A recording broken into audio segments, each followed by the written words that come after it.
আমি সকলকে অনুরোধ করব বাংলার কৃষ্টি সংস্কৃতি বজায় রেখে আমাদের এলাকার শান্তি শৃঙ্খলা এবং সম্প্রীতি যাতে অক্ষুণ্ণ থাকে আমাদের প্রত্যেককে সজাগ থাকতে হবে, সচেতন থাকতে হবে।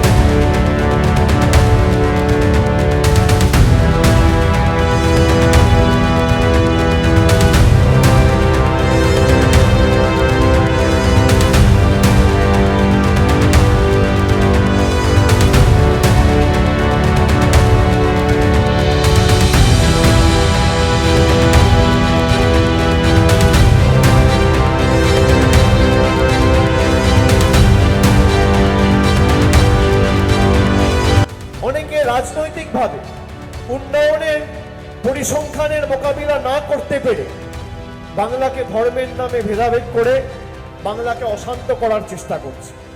আমি এই সভা থেকে আপনাদের যারা যেখানে এই সমাজ মাধ্যমে এই বক্তব্য শুনছেন বা দেখছেন, আমি সকলকে অনুরোধ করব বাংলার কৃষ্টি সংস্কৃতি বজায় রেখে আমাদের এলাকার শান্তি শৃঙ্খলা এবং সম্প্রীতি যাতে অক্ষুণ্ণ থাকে আমাদের প্রত্যেককে সজাগ থাকতে হবে, সচেতন থাকতে হবে। কেউ কেউ চায় বাংলায় যাতে আগুন জ্বলে, কেউ কেউ চায় বাংলার টাকা আটকে দিয়ে বাংলাকে ভাতে মারতে, বাংলাকে পেটে মারতে। আমাদের সরকার থাকার দিন পর্যন্ত বাংলার একটা মানুষকে ভাতে মারার বা পেটে মারার দুঃসাহস কেন্দ্র সরকার দেখাতে পারবে না, আমি আপনাদের দায়িত্ব নিয়ে বলে দিয়ে যাচ্ছি।